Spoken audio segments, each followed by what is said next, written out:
Arratsaldeon, buenas tardes a todas y todos. Gracias, Egusquiñe. Gracias, Miquel, gracias, Nacho, gracias, Abnavi. Estoy en casa otra vez contando cosas. Espero que estar a la altura. Porque compartir mesa con Zoila es un reto, un verdadero reto. ¿Por qué digo esto? Pues digo esto porque de alguna forma me siento en minoría. Ojalá cuando Miquel ha hecho la presentación y ha saludado a personas que trabajáis en educación, que trabajáis en sanidad, profesionales de Abnadi, familiares, ojalá hubiera dicho el colectivo de juristas. ¿Por qué digo esto? Pues porque siempre que participo en jornadas como esta, que no son estrictamente jurídicas, sino todo lo contrario, y se me pide igual hacer un poco el contrapunto, pienso, ojo, qué lejos estamos los juristas de la realidad, de las familias y de las personas. Qué tendencia tan grande tenemos a simplificar. Fijaros la cantidad de cuestiones que nos ha planteado Zoila. Un jurista dirá, pues, o sí o no, o blanco o negro. ¿Qué me cuenta usted? De etapas, de etcétera, etcétera, etcétera. Pero claro, ya en serio, no podemos olvidar que la vida va por delante del derecho. Y vosotros pensáis que no, que el derecho va por delante de la vida. Y no, no es así. La vida va por delante del derecho. Y sois vosotros y vosotras los que nos tenéis que decir, los que nos tenéis que contar, los que nos tenéis que reclamar, para que nosotros, con nuestras herramientas, os llevemos, os acompañemos por caminos, en fin, muchas veces confusos, oscuros, con un lenguaje que a veces nosotros hacemos que complique la comprensión, ¿verdad? Y bueno, pues quizá no corren buenos tiempos. Todavía estamos sobrecogidos por la sentencia reciente del 28 de diciembre del Tribunal Constitucional. Bueno, en realidad una sentencia, no, un auto, quien emitía un recurso de una familia para reivindicar el derecho de sufragio. Decimos, bueno, pero qué lejos está el derecho de la vida, qué lejos está. Bien. ¿Por qué la importancia de estas jornadas? Pues me parece fundamental que tengamos intercambio, que nos conozcamos, que nos veamos las caras y que no pensemos que el derecho da la solución a todo, sino que el derecho lo intenta, acompaña, pero sois vosotros y vosotras los que tenéis que ponernos las pilas. Entonces, dicho esto, hay que insistir en que los derechos que tenemos que trabajarlos entre todos y tenemos que trabajarlos desde ya, desde ahora, desde este momento, desde las familias, desde las entidades, asociaciones, desde las fundaciones, desde la escuela, por supuesto. Qué importancia tan grande tiene la escuela, desde la sanidad. Tenemos que promover los derechos, se me ha encomendado y luego hablaré de la inclusión, vida independiente y derecho al trabajo, pero lo tenemos que empezar a trabajar, al menos a plantear desde la escuela, desde el hacer cotidiano de los educadores. La educación para la vida independiente, la educación para el empleo, etcétera, son cuestiones fundamentales. Y diréis, es que tantas cosas tenemos que enseñar, ¿verdad? Pues sí, tantas cosas tenemos que enseñar. Y es un reto constante, Porque luego, cuando se plantean los problemas, cuando ya hay que acudir a la última instancia, que son los tribunales de justicia, nos encontramos con el gran desconocimiento que existe entre nosotros. Los juristas tenemos desconocimiento de la realidad y las familias y las entidades piensan que el derecho les va a dar respuestas mágicas. Y ya veis, por lo que estoy diciendo, que la realidad no es así. Bien, procedo de una etapa jurídica de unos cuantos años que, como os decía antes, para un jurista las cosas eran blancas o negras. Había personas capaces y personas no capaces, personas válidas y personas no válidas. Las cosas eran tan blancas o negras que las sentencias judiciales, negro sobre blanco, tenían un espacio en blanco en el que se ponía el nombre de la persona afectada y todo lo demás era igual. Claro, entre el blanco y el negro, fruto de la lucha, del movimiento asociativo, de las reclamaciones y reivindicaciones, pues aparece en el gris. Pero claro, el gris es claro, pero también hay el gris oscuro y luego está el gris perla, el gris marengo, el blanco roto. Claro, entonces los juristas empezamos a decir, vaya, Juancho, ¿qué está pasando aquí? Pero si era, antes de nada, esto estaba chupado, capaz, incapaz, sentencia, venga, otro más. Además, pensábamos que con eso les protegíamos a las personas con discapacidad. Bueno, pues nos habéis enseñado que eso es un tremendo error, que las cosas no son blancas o negras y que tenemos que estar atentos a la realidad. Así las cosas, pues llega la Convención de Nueva York. En eso llegó la Convención. Y se plantea la auténtica revolución. Yo os recomiendo que echéis un vistazo a la Convención. Es muy sencilla de obtener. En cualquier buscador pones Convención Nueva York Discapacidad y encuentras un texto muy accesible. Son 50 artículos. Bueno, os puede parecer muchos, pero es una nadería. 50 artículos no es nada, ¿no? De los cuales, pues, hay unos que son realmente importantes y fundamentales. ¿La Convención de Nueva York qué es? Pues es un tratado de derechos humanos. Y dices, anda, pero si ya existía la Declaración Universal de Derechos Humanos. Sí, claro, que existía. Pero es que se refiere a los derechos humanos desde el punto de vista de las personas con discapacidad. De ahí la grandeza de este tratado. Es el primer tratado de derechos humanos del siglo XXI. Fue publicado concretamente en Nueva York el 13 de diciembre de 2006.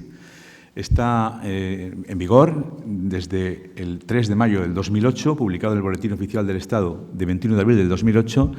Y, como os digo, es un catálogo de derechos humanos, que es por lo que luchamos. Dile tú al jurista de hace 35 o 40 años que sí, los derechos humanos de las personas con discapacidad. Bueno, pues aquí lo tenemos. Y no podemos obviarlo. Esto no es algo que es para que lo lean los jueces y los abogados y los fiscales, sino que es para que lo leamos todos, para que lo leáis todos. Yo realmente os invito a que lo hagáis. No cuando tengáis sueño y esas cosas, no, sino que con un poco de perspectiva y de visión que os acerquéis a la Convención. Voy a destacar 4 aspectos de la Convención también, pues para no cansaros. En primer lugar, el concepto que elabora la Convención sobre la discapacidad.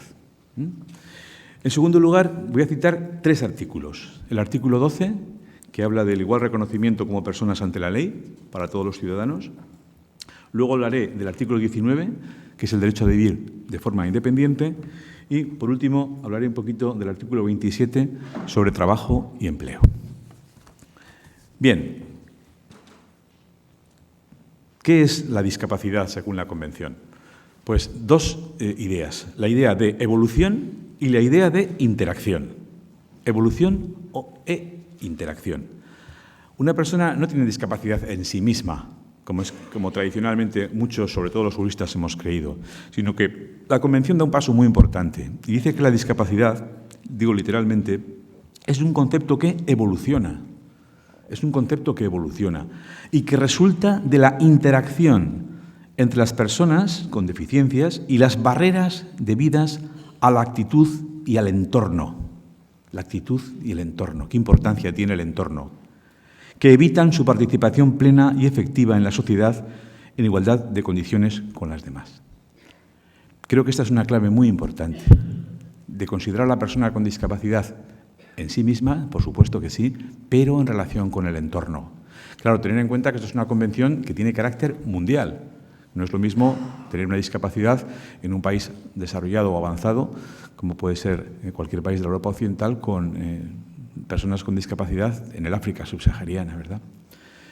Pero creo que es muy importante que, pese a que en nuestro entorno creo que cada vez hay menos barreras, no olvidemos esta llamada de atención que nos da la Convención. Claro, aquí la Convención no habla de grados, no habla del 33% ni del 65%. Aquí habla de discapacidad en general. A los Estados luego les corresponderá aterrizar en esa materia. Claro, yo la primera vez que tuve conocimiento del síndrome de Asperger, pues hace ya unos cuantos años, es una familia que me venía a que iniciara un trámite de modificación de capacidad, lo que antes llamábamos incapacitación, para que esa persona alcanzara un 65% de grado de discapacidad, minusvalía, como decíamos antiguamente, para con eso acceder a una serie de... Y incluso ahora se da esa circunstancia, ¿no? Muchas personas con síndrome de Asperger o sus familias que tienen un grado inferior al 33%, que nos piden, nos animan, nos dicen, bueno, ¿cómo podríamos hacer para...? Claro, estamos ahí en una tierra de nadie, ¿no? Hay un grupo de personas que están ahí, que no se sabe muy bien si tienen...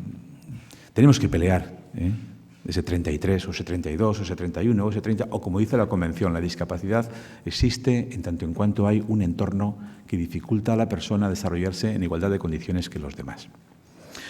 Bien, ese sería el punto de partida. Vamos rápidamente con el artículo 12. Es un artículo fundamental para mí. El artículo 12 tiene como subtítulo, Igualdad de reconocimiento como persona ante la ley. Los Estados partes reafirman que las personas con discapacidad tienen derecho en todas partes al reconocimiento de su personalidad jurídica. Los Estados partes adoptarán las medidas pertinentes para proporcionar acceso a las personas con discapacidad al apoyo que puedan necesitar en el ejercicio de su capacidad jurídica.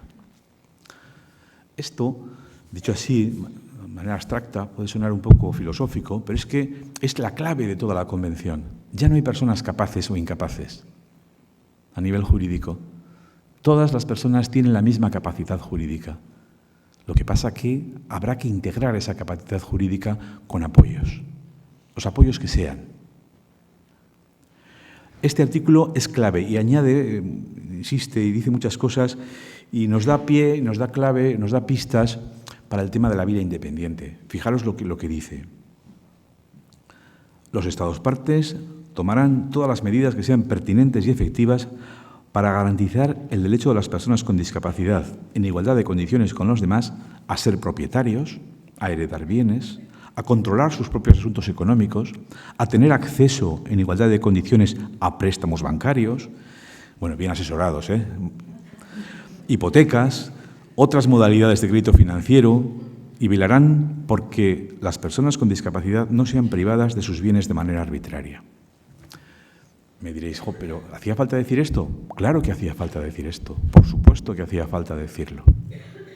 Por supuesto que hacía falta decirlo. ¿Por qué? Porque en el mundo del derecho hemos pensado que si una persona tiene algún tipo de discapacidad reconocida judicialmente con una sentencia, todas estas prerrogativas, todas estas capacidades desaparecían. Y esto no es así, no puede ser así. Y tenemos que rebelarnos contra esto. Bueno, pues como os digo, el artículo 12 es pieza clave para la defensa de los derechos de las personas con discapacidad en general y las personas con Asperger en particular. Y en 5 minutos tengo que terminar, por lo que salto al artículo 19, no sin antes decir que resumiré lo de trabajo y empleo y me dedicaré más al artículo 19 que habla de la vida independiente. Pues fijaros, dice la Convención. Claro, cuando digo dice la Convención, me refiero a que lo tenemos que hacer. O sea, esto no es una ley que está ahí en Nueva York. No. Esto es una ley que está publicada en el Boletín Oficial del Estado y que toda la legislación estatal debe ser reinterpretada a la luz de esta ley. Fijaros lo que eso supone. Cualquier ley que vaya en contra de esta Convención tiene que ser reformada. Por eso defendemos la reforma de la ley electoral, dicho sea de paso. Fijaros lo que dice en Vida Independiente. Dice que hay que asegurar a las personas con discapacidad tengan la oportunidad de elegir su lugar de residencia y dónde y con quién van a vivir, en igualdad de condiciones con los demás, y no se vean obligadas a vivir con arreglo a un sistema de vida específico. Vamos a analizar eso, no ahora, pero ahí lo dejo. Todo con las personas con discapacidad, pero sin las personas con discapacidad. Pues no lo sé, pero yo creo que tenemos que hacer examen de conciencia. Y añade este artículo, las personas con discapacidad tienen que tener acceso a una variedad de servicios de asistencia domiciliaria, residencial y otros servicios de apoyo de la comunidad, incluida la asistencia personal, que sea necesaria para facilitar su existencia y su inclusión en la comunidad y para evitar su aislamiento y separación de esta, lo que decía Zoila, ¿no? Bueno, ahí queda. Yo sé que el listón, la Convención, lo pone muy alto y los poderes públicos están realmente esforzando, pero creo que no podemos bajar la guardia, tenemos que colaborar, pero tenéis que decir, tenéis que reclamar, tenéis que indicarnos, juristas, ayudarnos a conseguir estos derechos. ¿Por qué camino tenemos que ir para conseguir estos derechos? Bien, voy terminando. Termino con el artículo 27, trabajo y empleo. Bueno, pues igualmente de contundente. Establece que los Estados deben promulgar legislaciones para que todo el mundo tenga derecho al empleo. Establece nada menos que 11 pistas, 11 pautas, bueno, que yo las agrupo en dos. En primero, un bloque que sería prohibir discriminación por motivos de discapacidad, prohibir todo tipo de discriminación, ¿vale?